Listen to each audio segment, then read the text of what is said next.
اللہ کی مدد اور توفیق کے ساتھ پچھلی نشست میں بھی آپ کے سامنے توحید کیا ہے یا توحید کو ختم کرنے والی چیز شرک کیا ہے، اس بارے میں چند گزارشات قرآن و سنت کی روشنی میں ذکر کی تھی کہ مثال کے طور پر اللہ کے علاوہ کسی کے لیے یہ سوچ رکھنا کہ سارے معاملات اس کے ہاتھ میں ہیں، یہ چلو سارے نہیں، کچھ نہ کچھ معاملات اللہ کے علاوہ کسی اور کے ہاتھ میں ہیں، شریعت کی روح سے یہ شرک ہے۔ اس کی شرک ہونے میں کوئی شک ہی نہیں کہ اللہ پاک فرماتے ہیں قُلْ إِنَّ الْأَمْرَ كُلَّهُ لِلَّهِ کہ معاملات سارے کے سارے اللہ کے ہاں ہیں، اللہ کے ہاتھ میں ہیں۔ إِلَيْهِ يُرْجَعُ الْأَمْرُ كُلُّهُ سارے معاملات اللہ کی طرف لوٹتے ہیں۔ يَقُلْ لِلَّهِ الْأَمْرُ جَمِيعًا اے حبیب آپ لوگوں کو کہہ دیں کہ تمام تر معاملات اللہ کے ہاتھ میں ہیں۔ یہ اسی طرح اللہ پاک فرماتے ہیں أَنَّ الْقُوَّةَ لِلَّهِ جَمِيعًا سارے معاملات پر قابو پانے کے لیے ساری قوتیں اکیلے اللہ کے پاس ہیں۔ إِنِ الْحُكْمُ إِلَّا لِلَّهِ زمینوں میں آسمانوں میں اسی کا حکم چلتا ہے، وہی سارے معاملات پر اختیار رکھنے والا ہے۔ اگر بندہ یہ کہے تو توحید ہے، اگر اس کے بجائے یہ کہے کہ اللہ کے علاوہ کوئی اور بھی ہے جو معاملات میں مکمل طور پر یا تھوڑا بہت اختیار رکھتا ہے، تو ظاہری بات ہے جب رب نے کہا کہ سارے معاملات اللہ کے لیے ہیں، اب بندہ سارے یا ان میں سے کچھ کسی اور کی طرف منسوب کرے گا تو شرک ہوگا۔ یہ اسی طرح اللہ پاک نے فرمایا کہ وہ بادشاہ یا وہ ذات جس کے لیے ہر چیز ممکن ہے، اللہ پاک نے فرمایا وہ اکیلی میری ذات ہے کہ انما امرہ اذا اراد شیئا ان یقول له کن فیکون میں جیسے چاہوں ویسے کر سکتا ہوں، میرے سامنے کوئی دیر نہیں لگنی، میرے لیے ہر چیز ممکن ہے۔ یہ اللہ کا شان ہے، یہ اللہ کی توحید ہے، یہ اللہ کو اکیلا ماننا ہے۔ اگر اس طرف یہ کہا جائے کہ اللہ کے علاوہ کوئی اور بھی ہے جس کے لیے سب کچھ ممکن ہے، یا اس کے لیے سب کچھ نہ صحیح لیکن کچھ نہ کچھ ممکن ہے، تو کیا ہوا؟ پھر اللہ تو اکیلا نہیں رہا، پھر تو توحید نہیں رہی، پھر یہ شراکت آ گئی۔ یہ ذہن رکھنا کہ سارے کے ساری چاہتیں، مرضیاں، منشا یہ صرف اللہ کی چلتی ہے، یہ توحید ہے۔ قرآن پاک نے اسی کا تعارف کرا، ان اللہ یفعل ما یشاء اللہ جسے چاہے کرے، فعال لما یرید وہ جسے چاہتا ہے کرتا ہے، کذالک یفعل اللہ ما یشاء اس کی جو مرضی ہوتی ہے وہ اسے کرتا ہے، وما تشاؤون الا ان یشاء اللہ لوگوں چاہت آپ کی نہیں چل رہی، چاہت اللہ کی چلنی ہے۔ واللہ یختص برحمتہ من یشاء جسے چاہے اپنی رحمتوں کے ساتھ خاص کر دے، واللہ یرزق من یشاء جسے چاہے رزق دے دے، واللہ یؤتی ملکہ من یشاء جسے چاہے اپنا ملک دے دے، حکومتیں دے دے، کوئی اسے پوچھنے والا نہیں۔ فرمایا کہ یؤتی الحکمت من یشاء جسے حکمتیں دے وہ بس والا ہے، واللہ یؤید بنصرہ من یشاء جس کی چاہے مدد کر دے۔ قل ان الفضل بید اللہ اللہ نے اپنا فضل اپنے ہاتھ میں رکھا ہے، یؤتیہ من یشاء وہ جسے چاہے دے دے، یغفر لمن یشاء جسے چاہے معاف کر دے، ویعذب من یشاء جسے چاہے عذاب کر دے۔ کہ نبی کریم صلی اللہ علیہ وسلم سے بھی دعا کروائی، پھر اس دعا کو قرآنی آیت بنایا۔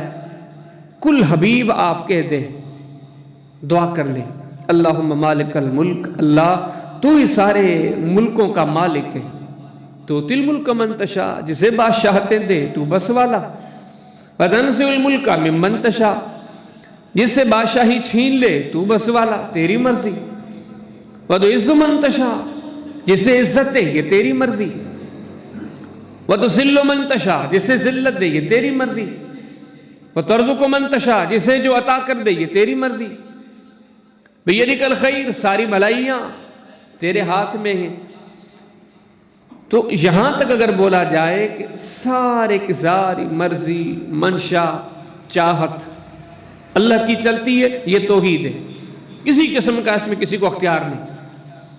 اس کے برعکس اگر اس طرف کہا جائے مکمل طور پر یا جزوی طور پر کوئی اور بھی مرضی چلاتا ہے، اس کی بھی چلتی ہے، تو کیا ہوا؟ اس کی بھی چلتی ہے، اس کی بھی چلتی ہے، برابری ہو گئی۔ چلیے یہ کہیں گے کہ اس کی زیادہ چلتی ہے، اس کی کم چلتی ہے، لیکن چلتی دونوں کی ہے، تو یہ واضح بات ہے، یہ شرک ہے۔ توحید تب بنتی ہے جو ان آیات کا مفہوم اور ترجمہ سامنے آتا ہے کہ چاہتے صرف اسی کی چلنی ہے، باقی سارے کے سارے محکوم ہیں، حاکم ایک ہے۔ ان الحکم الا للہ، حاکم کتنے ہیں؟ ایک ہے، اللہ۔ کسی دوسرے کے لیے فرمایا کہ اس کا بھی حکم چلتا ہے، فرمایا کہ دوسرے جتنے بھی، یا ایھا الناس انتم الفقراء الی اللہ، اے انسانوں۔ یہ کب قرآن اترا؟ نبی کریم السلام کے زمانے میں، جس میں یہ قرآن کا خطاب جب آیا تو نبی کریم السلام سمیت پوری انسانیت اس میں شامل ہے کہ یا ایھا الناس، اے انسانوں، انتم الفقراء الی اللہ، تم سارے کے سارے اللہ کے در کے محتاج ہو۔ واللہ الغنی، اگر کسی کے بارے میں کہا جائے کہ وہ محتاج نہیں ہے تو وہ 10 بندے نہیں ہیں، 8 نہیں، 9 نہیں، فرمایا وہ اکیلی اللہ کی ذات ہے جو کسی کا محتاج۔ وَاعْلَمُوا أَنَّ اللَّهَ غَنِيٌّ حَمِيدٌ وَكَانَ اللَّهُ غَنِيًّا حَمِيدًا، کہ فرمایا کہ اللہ وہ ہے کہ جو کسی کا محتاج نہیں۔ اب اگر آپ کسی نبی کے لیے، کسی صدیق کے لیے، کسی شہید، کسی ولی، کسی اچھے برے کے لیے آپ یہ کہو نا کہ وہ بھی محتاج نہیں، تو کیا ہوا؟ اللہ بھی محتاج نہیں، وہ بھی محتاج نہیں، یہ برابری ہو گئی۔ یہ آپ یہ کہیں کہ مکمل طور پر اللہ محتاج نہیں، لیکن یہ اس طرف تھوڑا بہت کہہ سکتے ہیں کہ یہ محتاج نہیں، چلو زیادہ نہیں، لیکن جزوی طور پر ہوا کیا؟ یہ شرک ہو گیا۔ توحید تب بنے گی جب ہم کہیں کہ وہ ذات جسے کسی کی پرواہ نہیں، جو کسی کا محتاج نہیں، وہ اکیلی ذات اللہ کی اور کوئی نہیں، یہ توحید ہے۔ اور میں اسی طرح اگلی بات کہ آپ یہ ذہن بنائیں، صرف ہم انسان ہی نہیں ہیں، مخلوق میں فرشتے بھی ہیں، جنات بھی ہیں، چرندے پرندے، کیڑی مکوڑے، یہ ساری مخلوق ہے، لیکن آپ یہ ذہن بناؤ ان سب کے معاملات کو حل کرنا یا ان سب کی مدد کرنا جو صرف اللہ کا کام ہے۔ اگر آپ اللہ کے علاوہ، ایک تو ہوتی ہے ظاہری ما تحت الاسباب، مدد طلب کرنا، یار میں بیٹھا ہوا پانی تو لے کر آئیں، یار وہ میں تھک گیا ہوں ذرا تھوڑا یہ کام کر کے تو آئیں، یہ ہے ظاہری کام۔ یہ نبیوں نے کیے، صدیقوں نے کیے، شہیدوں نے کیے، قرآن و سنت میں اس کی اجازت موجود ہے۔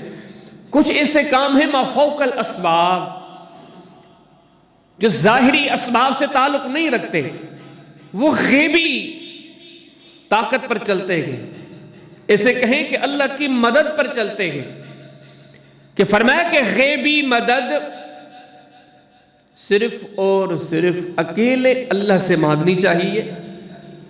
اب اگر آپ اللہ کے علاوہ کسی دوسرے سے مدد مانگتے ہو، غیبی طور پر اولاد مانگتے ہو، صحت مانگتے ہو، روزی مانگتے ہو، کچھ بھی مانگتے ہو، یاد رہے کہ یہ شرک ہے۔ کیونکہ ہمیں کیا حکم ہے قرآن حکیم میں؟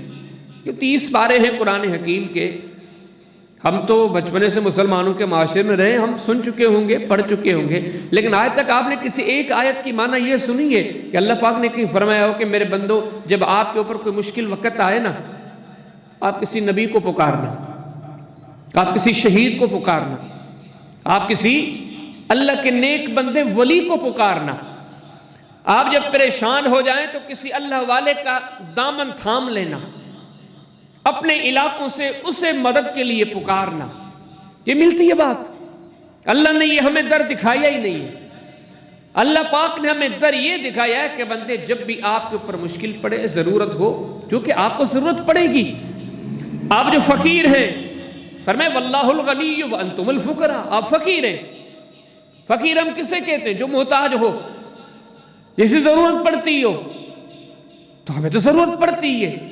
ہماری جو سانسیں ان نتنوں سے اندر چلی گئی ہیں، یہ باہر نکلیں یہ بھی ہمارے بس میں نہیں ہے. یہ جو ہم منہ میں نوالا ڈالتے ہیں، مجھے ابھی تک یاد ہے ہمارے علاقے کے ایک بزرگ ہیں، ان کی وہ 100 سال کی عمر میں ڈیتھ ہوئی. آخری ٹائم پر بیمار تھے، بیٹھے تھے، تھوڑی تھوڑی کچہری چل رہی تھی، گفتگو چل رہی تھی. تو اس کو جو بیٹے تھے وہ کچھ کھلا رہے تھے، تو بیٹوں نے اس کے منہ میں انار کا دانہ ڈالا. وہ انار کا دانہ منہ میں رہا، اس کی زندگی ختم ہو گئی. تو وہ انار کا دانہ اندر نہیں جا سکا. ہم تو فقیر ہیں، ضرورت یقینی طور پر پڑنی ہے، لیکن اللہ پاک نے قرآن حکیم میں ایک ہی در دکھایا ہے. بڑا پڑا ہے قرآن. فرمایا ادعونی استجب لکم، بندے مجھ ہی کو پکارتے رہنا. کہیں فرمایا اذا سالک عبادی انی فانی قریب. حبیب یہ لوگ آپ سے میرے بارے میں پوچھتے ہیں، میں نے بتا دیتا ہوں میں قریب ہوں. انی اجیب دعوت الداعی اذا دعان، کہ جب بھی مجھے پکاریں گے میں ان کی پکار سنوں گا، ان کی مدد کروں گا. بلکہ اللہ پاک نے تو یہ فرمایا بل اللہ مولاکم، مسلمانوں تمہارا مددگار ایک اللہ ہے، 10-20 نہیں ہے. اور فرمایا واللہ خیر الناصرین، وہ سب سے بہترین مددگار ہے. کہ اللہ پاک نے فرمایا نعم المولا، اللہ بڑا بہترین کارساز ہے، بڑا بہترین دوست ہے. ونعم النصیر، اور بڑا بہترین مدد کرنے والا ہے. کہ اللہ پاک نے فرمایا کہ کفا باللہ وکیلا، میں وہ ہوں کہ آپ کی مدد کے لیے کافی ہوں، آپ کی کارسازی کے لیے کافی ہوں. کہ فرمایا وکفا باللہ نصیرا، میں صرف مدد کرنے والا ہی نہیں، ایسا مدد کرنے والا ہوں کہ میں بندوں کے لیے کافی ہوں. فرمایا کہ ینصرکم اللہ فلا غالب لکم، لوگوں اگر اللہ آپ کی مدد کرنے پر آئے نا، آپ کو کوئی غالب مغلوب نہیں بنا سکتا، آپ پر کوئی غالب نہیں آ سکتا. آپ کے رب کی مدد آپ کے لیے کافی ہے. اب یہ عقیدہ بناؤ. کبھی ہم نے نوافل پڑھے ہیں، پھر فرائض پڑھیں گے، مثالیں کیا کہتے ہیں؟ ایاک نعبد و ایاک نستعین، مولا کریم ہم سارے کے سارے تیری عبادت کرتے ہیں، تیری ہی عبادت کرتے ہیں، تجھے ہی سے مدد مانگتے ہیں. کس سے مدد مانگتے ہیں؟ ہم قرآن میں نماز میں کس چیز کا اقرار کرتے ہیں کہ اللہ تجھ ہی سے مدد مانگتے ہیں. آپ کو کوئی ایسی آیت، کوئی ایسی حدیث ملتی ہے کہ جس میں ہمیں یہ سکھلایا گیا ہو کہ بندہ رب کے حضور کہے کہ میں اللہ کے علاوہ کسی اور سے بھی مدد مانگتا ہوں؟ بندہ ایک اللہ ہی سے مدد مانگتا ہے. فرمایا کہ رب ہی کی ذات سے آپ مدد مانگو، اور آگے فرمایا کہ اللہ کے علاوہ آپ ذہن بنا دو کوئی مدد کرنے والا نہیں. الم تعلم ان اللہ لہ ملک السماوات والارض، فرمایا کیا تم جانتے نہیں ہو کہ زمین و آسمان یہ سارے اللہ کے ہیں؟ آگے کیا فرمایا؟ وما لکم من دون اللہ من ولی ولا نصیر، اللہ کے علاوہ آپ کا کوئی مددگار نہیں. آپ بھلے کسی کو سمجھو، آپ اپنے خیال میں بھلے کسی کو اپنا مددگار سمجھو، بنا دو، مدد مانگ لو، لیکن اللہ پاک فرماتے ہیں کہ آپ کا کوئی مددگار اللہ کے علاوہ ہے ہی نہیں. یہ صرف آپ نہیں ہے، قرآن نے ماضی سے حال تک کے جو احوال ذکر کیے، فرمایا کہ سارے زمانے میں جو سوجھ بوجھ والے لوگ تھے ان کا یہی عقیدہ تھا. اللہ پاک نے نبیوں کا تذکرہ فرمایا، فرمایا کہ نبی جو اپنے زمانے میں لڑے، دشمن سے مقابلہ کیا، جہاد کیا، وَزُلْزِلُوا، ایسے حالات ان کے لیے پیدا ہوئے کہ وہ جھنجھوڑے گئے، ہر طرف سے پریشانی انہیں گھیر لیا. لیکن وہ نبی ان نبیوں کے اصحاب نے جب معاملات کے حل کے لیے سوچا، سب کی زبانوں پر ایک ہی ترانہ تھا کہ متی نصر اللہ، کہ اللہ کی مدد کب آئے گی. کبھی کسی زمانے میں کسی نے یہ نہیں کہا کہ ابراہیم علیہ السلام کی مدد کب آئے گی، موسیٰ علیہ السلام کی مدد کب آئے گی، نبیوں کی مدد کب آئے گی، صدیقوں کی مدد کب آئے گی، شہیدوں کی مدد کب آئے گی، اولیاء اللہ کی مدد کب آئے گی. آپ ذرا قرآن حکیم کو پڑھ کر دیکھیں، کبھی کسی نبی نے، کبھی کسی ولی نے، کبھی کسی نیک بندے نے کہیں مشکل کے ٹائم پر اللہ کو چھوڑ کر کسی کو یاد نہیں کیا، صرف اللہ کو یاد کرتے. متى نصر اللہ. سارے نبیوں کے بعد نبی کریم علیہ الصلوۃ والسلام فرمایا کہ اس عظیم ذات کو دیکھتے ہو لیکن ان کے زندگی کے معاملات بھی اللہ کی مدد پر چلتے گئے. اگر یہ بدر کے میدان میں 313 لے کر آئے اور فاتح بن گئے تو یہ مدد بھی فرمایا یہ ہماری ہی ہے. وَلَقَدْ نَصَرَكُمُ اللَّهُ بِبَدْرٍ وَأَنْتُمْ أَذِلَّةٌ. اے مسلمانوں، بدر کے میدان پر آپ کی مدد کس نے کی؟ اللہ نے. نبی کریم علیہ السلام بھی کن کے سہارے چلتے ہیں؟ اللہ کے. آپ کے اصحاب بھی کس کے سہارے چلتے ہیں؟ اللہ کے. کبھی صحابہ کرام نے یہ نہیں کہا کہ ہمارے معاملات میں مشکل کشائی، حاجت روائی نبی کریم علیہ السلام کرتے نہیں، بلکہ رب تعالیٰ نے فرمایا کہ اگر پیغمبر کا زمانہ ہی ہو اور پیغمبر کے اصحاب ہی ہوں، اور اگلی تیسری چیز کہ ان کے پاس بھلے بہت سارے وسائل بھی ہوں لیکن اللہ اپنی مدد ذرا پیچھے کر دے تو کبھی ان کو فتح نصیب نہیں ہونی. اب سورۃ توبہ پڑھیں نا، اللہ پاک فرماتے وَلَقَدْ نَصَرَكُمُ اللَّهُ فِي مَوَاطِنَ كَثِيرَةٍ وَيَوْمَ حُنَيْنٍ. حنین کی لڑائی کا تذکرہ ہے مختصر. اس کی وضاحت یہ کہ حنین کی لڑائی میں مسلمانوں کے پاس بہت بڑا تعداد تھا اور بہت بڑے وسائل تھے، ذرائع تھے. تو بعض لوگ کہنے لگے کہ اب تو جب ہم بدر میں تھوڑے تھے ہم فاتح بن گئے، آج تو ہم بہت سارے ہیں، وسائل بھی ہیں، ذرائع بھی ہیں، ہر اعتبار سے مضبوط ہیں، آج تو ہم جیت ہی جائیں گے. ذرے برابر اللہ سے تعلق کٹ گیا. حالانکہ قافلے میں آگے آگے کون ہیں؟ نبی کریم صلی اللہ علیہ وسلم. پیچھے چلنے والے کون ہیں؟ اصحاب رسول کی جماعت. یہ مقدس ترین مبارک ترین لوگ، لیکن ان کے بیچ میں بعض لوگوں کا صرف تھوڑا سا ذہن بنا کے نہیں آج ہم جیت جائیں. اللہ کا فرمان میں اس کثرت کے باوجود معاملات یہ ہوئے کہ آپ پر دشمن غالب ہو گیا. لڑنے والے لڑاکو اصحاب رسول ہیں، ان کی پیشوائی کرنے والے نبی کریم علیہ السلام ہیں، لیکن اللہ پاک فرماتے ہم نے لمحے بھر کے لیے اپنی مدد کو پیچھے کر دیا، تم وقتی طور پر مغلوب بن گئے. پھر ہم نے اپنی مدد اتاری. وَأَنزَلَ جُنُودًا لَمْ تَرَوْهَا وَعَذَّبَ الَّذِينَ كَفَرُوا وَذَلِكَ جَزَاءُ الْكَافِرِينَ.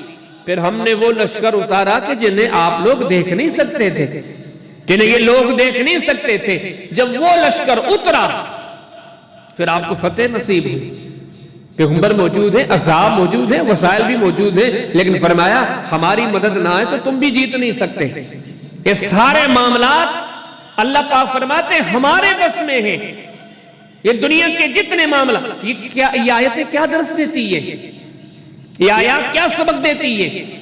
نبیوں، اصحاب، نیک، صالحین سب کی سوچ یہ ہے کہ اپنی ضروریات کے لیے، اپنی مشکل کشائی کے لیے اکیلے رب کی طرف رجوع کیا کرو. فرمایا اگر آپ رجوع، حالانکہ یہ جو آیات بیان ہوئی ہے نا معاملات تو انہوں نے بھی کلیئر کر دیا ہے، لیکن اللہ پاک نے ہمیں مزید وضاحتیں دی ہے، کیونکہ عقیدہ توحید دین کا اساسی عقیدہ ہے. ہر معاملے میں اللہ کو اکیلا ماننا. شرک کا گناہ اور جرم انتہائی غلیظ ہے کہ اگر رائی کا ذرے جتنا بھی فرمایا آپ کے نظریات میں شامل ہو جائے آپ کبھی فلاح نہیں پاؤ گے. تو شرک کو کھول کھول کے بیان کیا گیا کہ مسلمانوں آپ کا عقیدہ کیا ہونا چاہیے. ان سارے نبیوں کے عقائد بیان کیے گئے، اولیاء کے عقائد بیان کیے گئے. قرآن کہتا ہے آدم علیہ السلام پر مشکل آئی، ذرا پوچھو قرآن سے انہوں نے کس در کی طرف توجہ کیا؟ ابراہیم علیہ السلام پر پریشانیاں آئیں، ذرا قرآن سے پوچھو وہ کس طرح متوجہ ہوئے. اسے کرتے کرتے سارے انبیاء دیکھ لیں، اصحاب کہف دیکھ لیں، سیدہ آسیہ کا تذکرہ پڑھ لیں، اصحاب الاخدود کا تذکرہ پڑھ لیں، موسیٰ علیہ السلام کے زمانے کے جادوگروں کا تذکرہ پڑھ لیں، یہ سارے تذکرے پڑھ لیں. کہیں آپ کو ملتا ہے تذکرہ کہ ان میں سے کسی ایک نے پریشانی اور مشکل میں کسی دوسرے در کی طرف جھانکا ہو؟ نہیں، ایک اللہ کا در. ان سب کی یہی ذہانت تھی. حالانکہ یہ باتیں بھی سمجھنے کے لیے کافی تھی، لیکن اللہ پاک نے ہمیں عقیدہ توحید مزید سمجھایا. اللہ پاک نے ہمارے دل و دماغ سے یہ جراثیم ہی ختم کر دینے تھے کہ ہو سکتا ہے آپ میں سے کوئی سوچ لے، آپ یہ ذہن بنا دو اگر آپ سے آپ کا رب ناراض ہے آپ کو کوئی کچھ نہیں کر دے سکتا. اگر اللہ آپ کو کوئی چیز نہیں دے سکتا، کوئی نعمت، کوئی لذت، کوئی دولت نہیں دے سکتا، کوئی آپ کو لے کر دینے والا نہیں. معاملہ سارے اللہ کے ہاتھ میں. اب ذرا قرآن پہ غور کریں. فرمایا وَإِذَا أَرَادَ اللَّهُ بِقَوْمٍ سُوءًا فَلَا مَرَدَّ لَهُ. فرمایا اللہ اگر آپ کو تکلیف دینے پر آئے کوئی ٹالنے والا نہیں. هِيَ يَمْسَسْكَ اللَّهُ بِضُرٍّ فَلَا كَاشِفَ لَهُ إِلَّا هُوَ. فرمایا اللہ آپ کو تکلیف دینے پر آئے کوئی ٹالنے والا نہیں. وَإِن يَمْسَسْكَ بِخَيْرٍ فَهُوَ عَلَى كُلِّ شَيْءٍ قَدِيرٌ. فرمایا اگر آپ کا اللہ آپ کو بھلائی عطا کرنے پر آئے کوئی اسے روکنے والا نہیں. یہ فرمایا يَمْسَسْكَ اللَّهُ بِضُرٍّ فَلَا كَاشِفَ لَهُ إِلَّا هُوَ وَإِن يُرِدْكَ بِخَيْرٍ فَلَا رَادَّ لِفَضْلِهِ يُصِيبُ بِهِ مَن يَشَاءُ مِنْ عِبَادِهِ. فرمایا بندو اگر آپ کو اللہ پاک کوئی تکلیف دینے پر آئے کوئی ٹالنے والا نہیں. اگر اللہ آپ کو بھلائی دینے پر آئے اسے کوئی پھیرنے والا نہیں. کہ اللہ پاک نے ارشاد فرمایا، اللہ پاک فرماتے ہیں قُلْ أَرَأَيْتُمْ إِنْ أَخَذَ اللَّهُ سَمْعَكُمْ وَأَبْصَارَكُمْ وَخَتَمَ عَلَى قُلُوبِكُمْ مَنْ إِلَٰهٌ غَيْرُ اللَّهِ يَأْتِيكُمْ بِهِ. اللہ پاک نے فرمایا ذرا سوچو اگر آپ کے کان آپ سے چھین لیے جائیں، آپ کی سماعتیں آپ سے چھین لی جائے، آپ کی آنکھیں آپ سے چھین لی جائیں، بتاؤ کہ کون ہے جو آپ کو لٹا کر دے. اللہ ہمارے حالوں پر رحم کرے، تھوڑا ذہنوں پہ زور دیں. اللہ پاک فرماتے ہیں آپ میں سے مثال کے طور پر آج ایک بندہ نابین ہو گیا، وہ بتاؤ آنکھیں دینے والا کون ہے؟ آج ہی آپ سے آپ کے رب نے آپ کے کان چھین لیے، بتاؤ کہ آپ کو یہ کون دے گا؟ قُلْ أَرَأَيْتَكُمْ إِنْ أَتَاكُمْ عَذَابُ اللَّهِ أَوْ أَتَتْكُمُ السَّاعَةُ أَغَيْرَ اللَّهِ تَدْعُونَ إِن كُنتُمْ صَادِقِينَ. اللہ فرماتا ہے اگر تمہارے پاس اللہ کی طرف سے عذاب آ جائے، آپ کہتے ہو نا، آپ میں سے کچھ لوگ نادان ہوتے ہیں جو بہت سارے انہوں نے مشکل کشا حاجت روا بنا کے رکھے. اللہ پاک فرماتا اگر ہماری طرف سے کوئی عذاب آ جائے بتاؤ کوئی ہے ڈالنے والا؟ دعوے تو بڑے کرتے ہو لیکن جب یہ آپ کے ہاں سیلاب آیا آپ کے کہاں گئے تھے مشکل کشا؟ آپ یہ جو مقابلے کرتے ہو، مناظرے کرتے ہو، مباحثے کرتے ہو، مجادلے کرتے ہو، لڑائی جھگڑے کرتے ہو، اگلے سے لڑ پڑتے ہو، اپنی بات منوانے کے لیے آپ پتہ نہیں کتنا آگے نکل جاتے ہو، یہ نظریہ منوانے کے لیے، یہ عقیدہ منوانے کے لیے کہ نہیں اکیلے اللہ مشکل کشا نہیں ہے، باقی بھی ہیں، معاملات بنا سکتے ہیں، چلا سکتے ہیں. قرآن سوال کرتا ہے کہ بتاؤ پھر آپ کا جو یہ سیلاب آیا یہ باقی آپ کے کہاں چلے گئے تھے؟ یہ آپ کے ہاں جب زلزلوں کے جھٹکے پڑتے ہیں اللہ اکبر کی صدائیں بلند کر کے باہر کیوں نکلتے ہو؟ کیوں کہتے ہو اس وقت اللہ اکبر؟ آپ کو کیوں دوسرا کوئی یاد نہیں رہتا؟ فرمایا وَإِذَا مَسَّكُمُ الضُّرُّ فِي الْبَرِّ هَلْ ضَلَّ مَن تَدْعُونَ إِلَّا إِيَّاهُ. اللہ فرماتے ہیں آپ میں سے کوئی سمندر کے بیچ میں ہو، اس سے وہاں تکلیف آ کے پہنچی ہے. فرمایا ضَلَّ مَن تَدْعُونَ إِلَّا إِيَّاهُ. اب اس وقت کیا ہوتا ہے، آپ چاہے کسی بھی عقیدے نظریے کے بندے ہوں لیکن سمندر کے بیچ میں جب آپ پر مشکل پڑتی ہے، مشکلات آتی ہے، اللہ فرماتے ظَلَّ مَن تَدْعُونَ إِلَّا إِيَّاهُ. اللہ کے علاوہ آپ کو سارے بھول جاتے ہیں. اگر آپ کا واقع یہی عقیدہ ہے اور آپ اس عقیدے کو صحیح سمجھتے ہو کہ اللہ کے علاوہ دوسرے بھی مدد کر سکتے ہیں تو پھر سمندروں کے بیچ میں دوسروں کو کیوں نہیں پکار دے؟ دوسروں کو مدد کے لیے صدا بلند کیوں نہیں کرتے؟ یہاں تک اللہ نے معاملات اور واضح کیے، ایک ایک چیز معاملہ اللہ نے بڑا واضح کر دیا. فرمایا قُلْ حبیب آپ ان کو کہہ دے. کن سے کہلوایا؟ نہ کسی مولوی سے، نہ کسی مفتی سے، نہ کسی پیر سے، ان سے کروایا جو پوری مخلوق میں سب سے اعلیٰ اور عرفہ ہے. فرمایا قُلْ حبیب آپ ان کو کہہ دے. کیا کہوں؟ فرمایا لا املک لنفسی ضرا ولا نفعا الا ما شاء اللہ. لفظی معنی لا املک لنفسی ضرا، آپ کے معاملات تو اپنی جگہ پر، لیکن میں محمد کریم علیہ السلام اپنے لیے بھی کوئی نقصان کی طاقت نہیں رکھتا، نہ ہی میں اپنے لیے کسی نفع کا اختیار رکھتا ہوں. یہ قرآن ہے. حبیب آپ ان کو بتا دیں. اب آپ اس آیت پہ ذرا غور کریں، ذرا اس بات کو سمجھنے کی کوشش کریں. جب محمد کریم صلی اللہ علیہ وسلم یہ کہتے ہیں کہ نہ میں نفع کی اپنے لیے نہ نقصان کی طاقت رکھتا ہوں، تو اس بندے کے لیے کیا کہا جائے جو کہتا ہے کہ میرے قریب بیٹھو میں آپ کو جنت لے کے جاؤں گا؟ اس نادان کے بارے میں کیا کہا جائے جو کہتا ہے کہ ہمارے ذرا سلسلے میں جڑ جائیں، جنت کی ضمانت ہم دیں گے، ذرا ہمارے دامن کو تھام لیں، ہم آپ کے سارے دردوں کو دور کر دیں گے۔ جو کہے کہ اس سے جڑ جاؤ، دنیا آخرت کے معاملات سارے آسان ہو جائیں گے، کہ یہ بہت بڑے ہیں۔ قرآن کہتا ہے یہ جتنے بڑے ہیں، یہ امت میں آپ کو جتنے بڑے نظر آتے ہیں، یہ دیے ضرور ہو سکتے ہیں، سورج نہیں ہو سکتے۔ عظمتوں کے سورج کو دیکھنا ہے تو محمد کریم علیہ السلام ہے۔ فرمایا کہ کل حبیب آپ ان کو کہہ دیں لا املک لنفسی ضرا ولا نفعا الا ما شاء اللہ، آپ ان کو کہہ دیں کہ میں بھی اپنے بارے میں نفع نقصان کا اختیار نہیں رکھتا۔ وَلَوْ كُنْتُ عَالَمُ الْغَيْبِ لَاسْتَكْثَرْتُ مِنَ الْخَيْرِ، اگر میں بھی علم غیب رکھتا ہوتا تو مجھے کسی تکلیف نے نہیں چھوا ہوتا۔ اگر مجھے پتا ہوتا کہ بدر کے میدان میں یہ ہونے والا ہے، یہ بندے شہید کر دیے جائیں گے، میں پہلے سے پلاننگ کر دیتا۔ اگر احد کے معاملات کا مجھے پہلے پتا ہوتا، میں یہ معاملات ہونے والے ہیں، پہلے پلاننگ کر دیتا۔ اگر پتا ہوتا کہ فلاں مقام پر منافقین دھوکہ دے دیں گے، میرے صحابہ کو جا کر شہید کر دیں گے، یہ سارے سیرت کے اسباق آ گئے۔ گویا محمد کریم صلی اللہ علیہ وسلم اعلان فرماتے ہیں فَلَوْ كُنْتُ عَالَمُ الْغَيْبِ، اگر میں عالم الغیب ہوتا۔ آپ تو امتیوں کے لیے، عام بندوں کے لیے یہ نظریہ بنا کے بیٹھتے ہو، پھر بھی کہتے ہو یہ توحید پہ کوئی ضرر نہیں آتا۔ آپ کہتے ہیں مجھے یہاں کچھ ہو جائے، وہ فلاں شہر والے کو، فلاں علاقے والے کو، بصرے والے کو بھی پتا چل جاتا ہے، بغداد والے کو بھی پتا چل جاتا ہے، کوفے والے کو بھی پتا چل جاتا ہے، اس کو بھی پتا چل گیا، اس کو بھی پتا چل گیا۔ پتا چلنا کیا؟ کہتے ہیں ان کو سارا کچھ پتا، ان کو سارا کچھ پتا، وہ سارا کچھ جانتے ہیں۔ میرے مرید پر، میرے ساتھی پر، میرے یار پر، میرے اغیار پر یہ تکالیف آئی ہیں۔ اللہ فرماتے ہیں آپ ان کے بارے میں کہتے ہو، ذرا محمد کریم علیہ السلام سے ذرا سن تو لو قرآن کے۔ فرمایا اگر میں علم غیب جانتا ہوتا، سارا علم اگر میرے پاس ہوتا تو کبھی مجھے بھی تکلیف نہیں آتی۔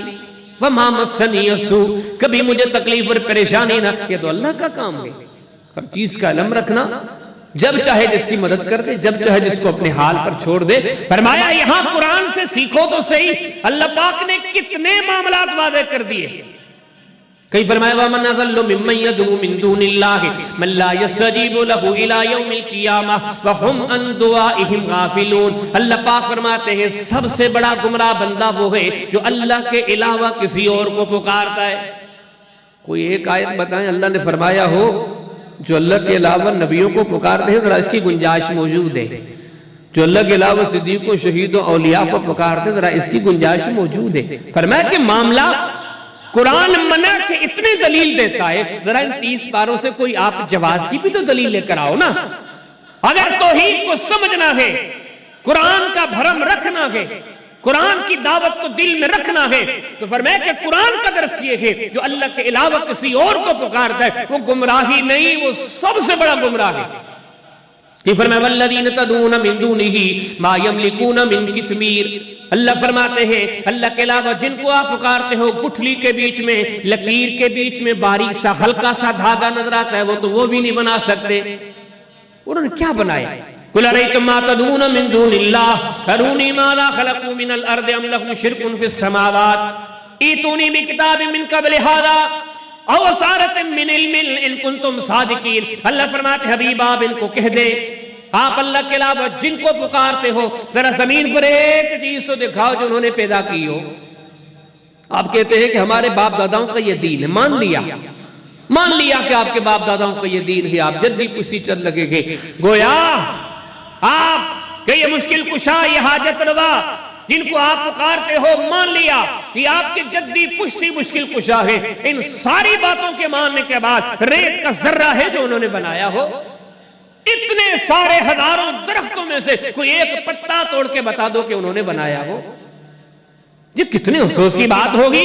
جو سارا کچھ بنانے والا، جو ساری دنیا کو جوڑنے والا کہتے ہو وہ نہیں دے گا، اور جنہوں نے کچھ بھی نہیں بنایا اس سے امیدیں لگا کے بیٹھے ہو۔ یہ کس آیت سے آپ نے یہ نظریات سیکھے ہیں؟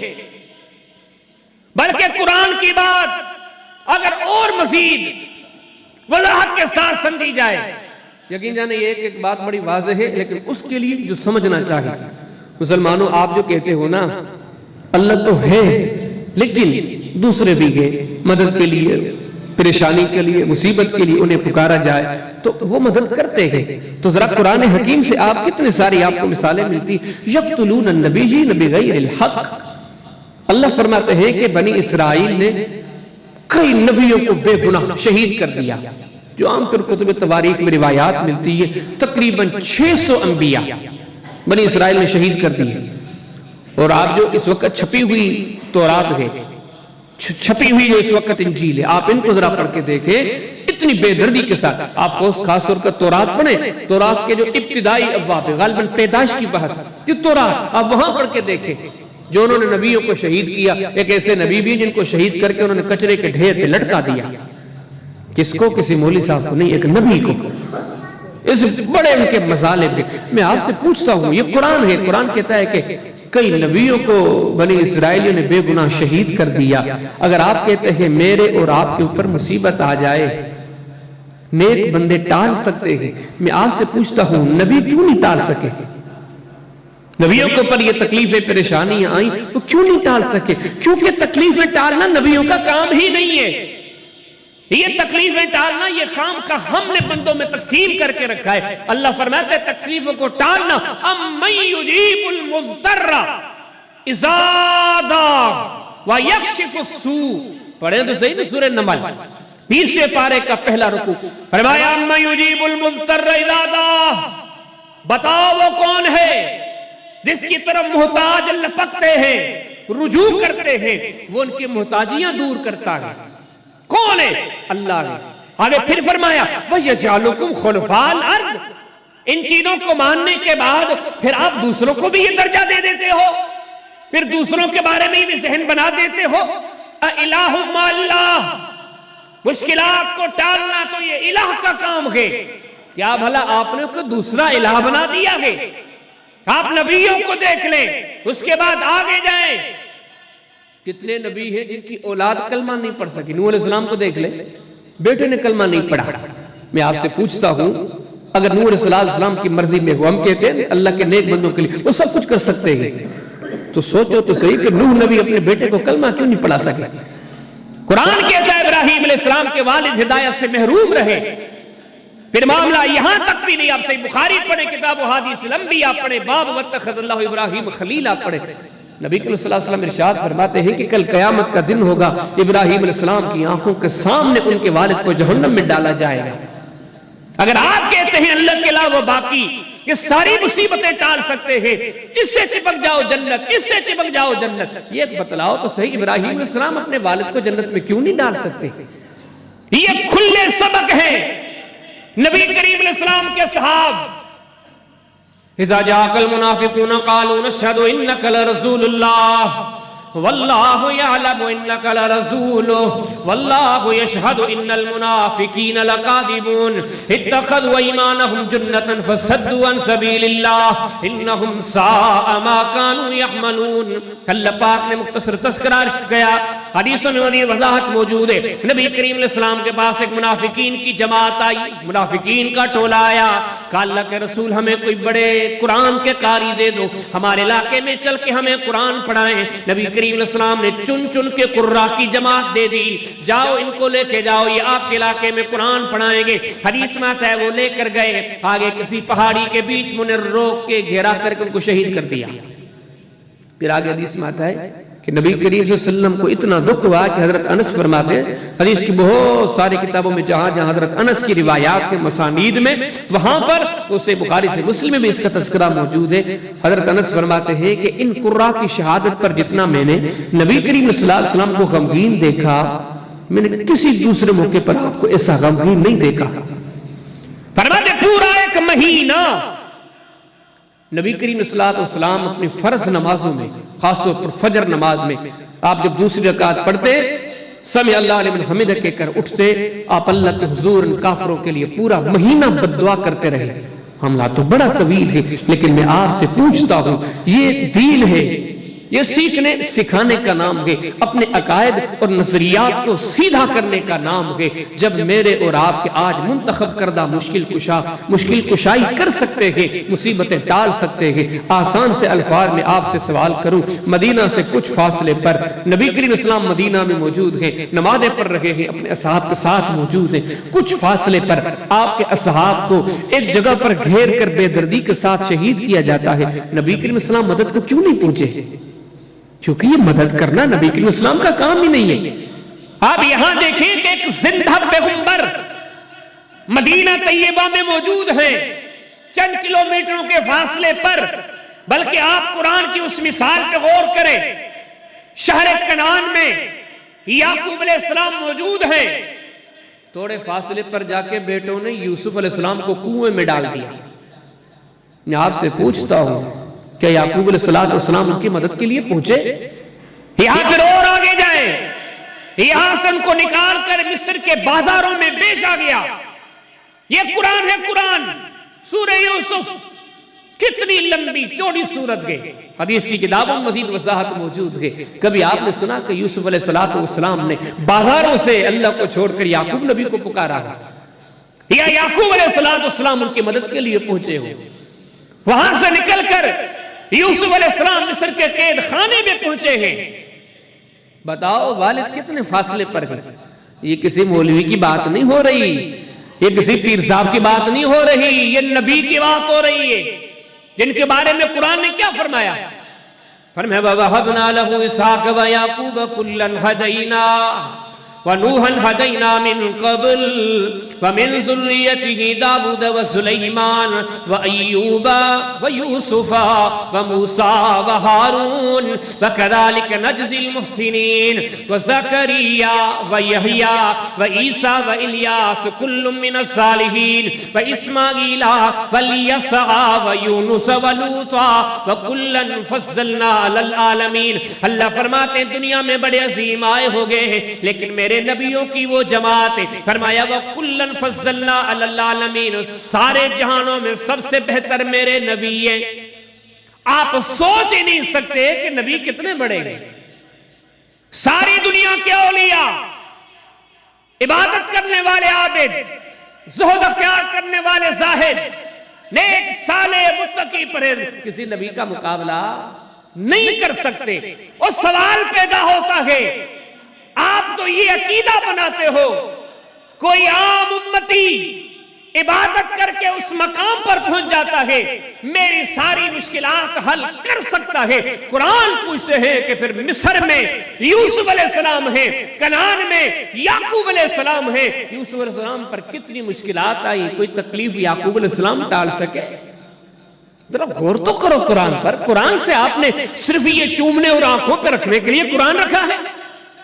دو برادریوں میں جھگڑا ہو جائے، ان کے صلح ثواب کے لیے قرآن کو بطور حلف کے بیچ میں رکھ، یہی قرآن کا حل ہے، اسی لیے قرآن آیا ہے۔ قرآن ہدایت کا پیغام ہے۔ فرمایا یہ عقیدہ بناؤ، اگر آپ قرآن کو مانتے ہو، اگر آپ کو قرآن والی بتلائی ہوئی توحید پسند آتی ہے، اگر آپ قرآن جس چیز کو شرک کرتا ہے اور کو شرک کہنا چاہتے ہو، تو سنو قرآن نے مدد کے لیے ایک ہی در دکھایا ہے، کوئی دوسرا در نہیں۔ کسی نبی، کسی صدیق، کسی شہید، کسی ولی، کسی اللہ والے نے کبھی کسی اللہ کے علاوہ کسی اور کو مدد کے لیے نہیں پکارا۔ اگر آپ کو یہ راستہ پسند ہے، یہ عقیدہ بناؤ۔ اگر اس کے برعکس کسی بندے کے لیے، کسی نبی کے لیے، کسی شہید کے لیے، کسی ولی کے لیے، کسی صدیق کے لیے، کسی اللہ والے کے لیے عقیدہ بناتے ہو، مشکلات میں وہ مدد کر سکتا ہے، کوئی آپ کو ٹوکتا نہیں، عقیدہ بنا لو، لیکن یہ تسلی رکھ لو کہ نبیوں میں سے کسی کا عقیدہ نہیں، یہ اولیاء میں سے کسی کا عقیدہ نہیں، یہ کسی قرآن کی آیت کا سکھلایا ہوا عقیدہ نہیں، شریعت کی روح سے یہ عقیدہ شرک ہے، کرتے ہو تو کل اس کے انجام کے لیے تیار ہو جاؤ۔ فرمایا عقیدہ توحید یہ ہے، فَإِذَا عَزَمْتَ فَتَوَكَّلْ عَلَى اللَّهِ، کسی بھی کام کے لیے منصوبہ بناؤ تو توکل صرف اللہ پر کرو۔ فرمایا وَعَلَيْهِ فَلْيَتَوَكَّلِ الْمُؤْمِنُونَ، اللہ فرماتے ایمان والے صرف اللہ پر توکل کرتے ہیں۔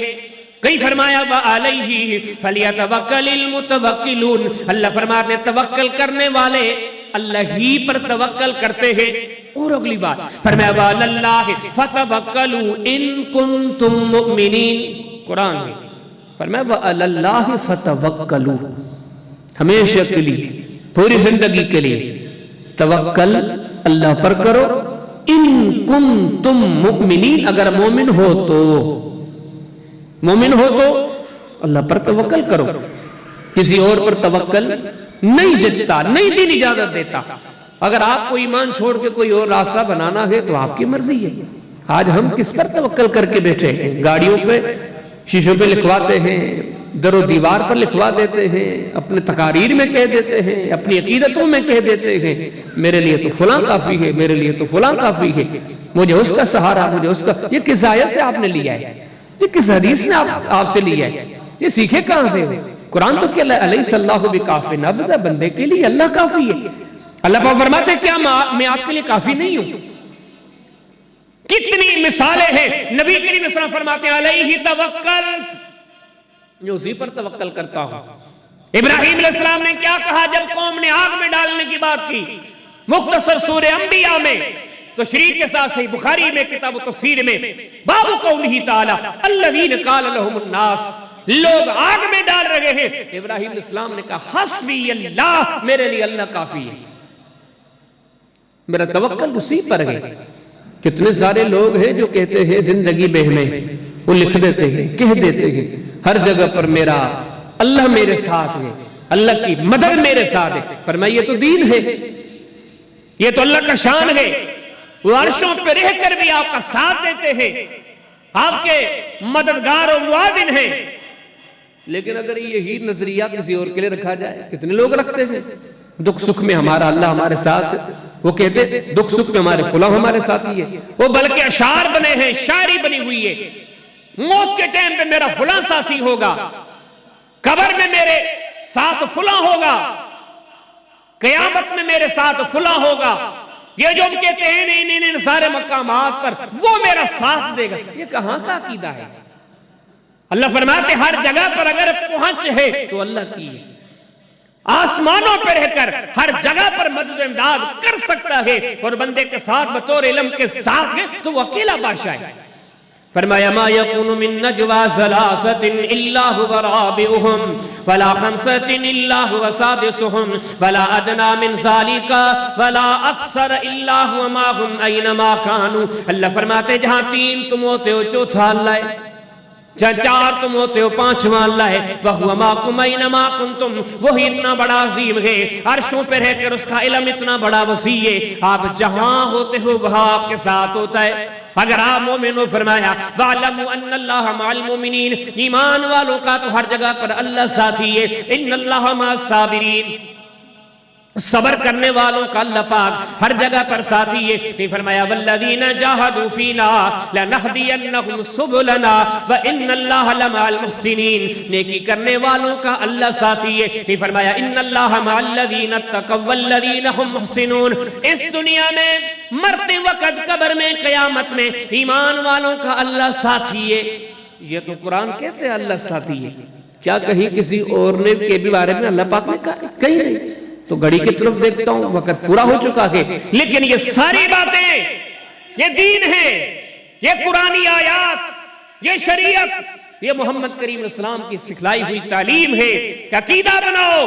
تمام تر معاملات اس اکیلے کے ہاتھ میں، کسی کے ہاتھ میں کوئی معاملہ نہیں، ہر چیز اسی کے لیے ممکن ہے، کسی اور کے لیے عقیدہ نہ بنائے، جیسے چاہے ویسے کرے، وہ اکیلا ہے، کوئی دو نہیں ہے، کسی کی جسے پرواہ نہیں، وہ اکیلا ہے، دو نہیں ہے، مدد اور مشکل کشائی حاجت روائی اسی اکیلے کا کام ہے، کوئی دو نہیں ہے۔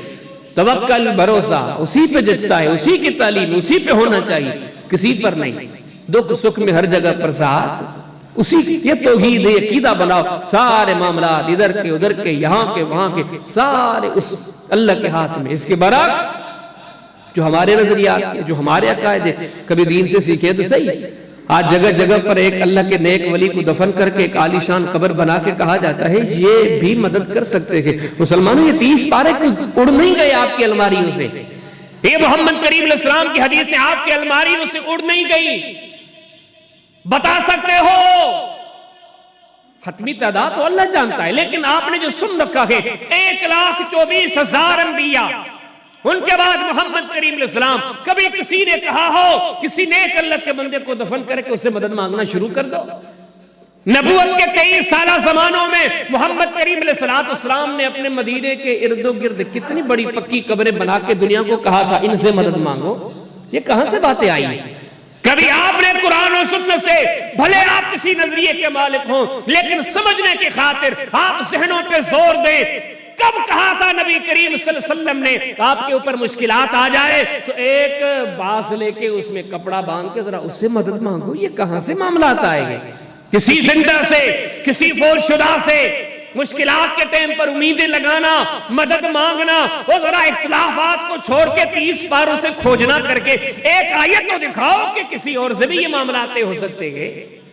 حدیث کی کتابیں آپ کے ہاں موجود ہیں, نبوت کے 23 سالوں کے حج موجود ہیں, نمازیں موجود ہیں, روزے موجود ہیں. اور یقین جانیے محمد کریم علیہ السلام نے پیشاب کرنے کے لیے گئے کون سی دعا پڑھی یہ موجود ہے, وہاں پر گئے کیسے پیشاب کیا یہ موجود ہے, واپس آ کے کیا کلمات کہے یہ موجود ہے. لیکن ذرا یہ تو بتاؤ کہ 23 سالہ زمانے میں کبھی اصحاب کو کہا ہو مشکلات آ جائے ذرا مجھے پکارو, پریشانی آ جائے ذرا مجھے پکارو, میں نبی نہیں نبیوں کا بھی نبی ہوں, اولاد میں دوں گا, صحت میں دوں گا, روزی میں دوں گا, مشکل کشائی میں کروں گا, بیٹے میں دوں گا, بیٹیاں میں دوں گا, رزق روزی میں دوں گا. یہ کہاں سے باتیں ہیں؟ اگر ہیں نبی کریم علیہ السلام سے تو دکھائی جائیں کہاں سے گئے. یہ کہا جاتا ہے کہ نہیں اس کے پاس گئے اس نے 2 لفظ لکھ کر ورقے پر دے دیے معاملات حل ہو گئے. مجھے بتاؤ کہ جن کے ہاتھ کی لکھائی کیا وہ اگر ایک چیز تو ہاتھ رکھ ہی لے یہی سعادت ہے. کبھی آپ نے سنا نبوت کے 23 سالوں میں مسجد نبوی کے کونے میں بیٹھ کے لکھائی ہوتی تھی آؤ آپ کو لکھ کر دیتے آپ کے سارے معاملات حل ہو جائیں. یہ دین ہے, مجھے بھی مرنا ہے آپ کو بھی مرنا ہے, کسی کو یہاں رہنا نہیں ہے. ان باتوں پر سنجیدگی کے ساتھ غور کرو, ان باتوں کو سمجھنے کی کوشش کرو.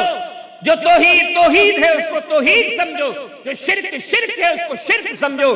اگر آج ہم نے ان چیزوں کے بیچ میں تفریق نہیں کی, آج ہم اس معاشرے و سماج کے پیچھے چل پڑے, سکرات کے ٹائم پر کوئی قریب نہیں آئے گا, قبر کے سامی میں کوئی قریب نہیں آئے گا, قیامت کے دن میں کوئی ہمارا حامی و ناصر نہیں ہوگا. یہاں بھی اس کی مدد میں امید ہے, مرتے وقت بھی اس کی مدد میں امید ہے, قبر کی کوٹھری میں بھی اس کی مدد میں امید ہے, اس کے بعد قیامت کے دن بھی اس کی مدد میں امید ہے.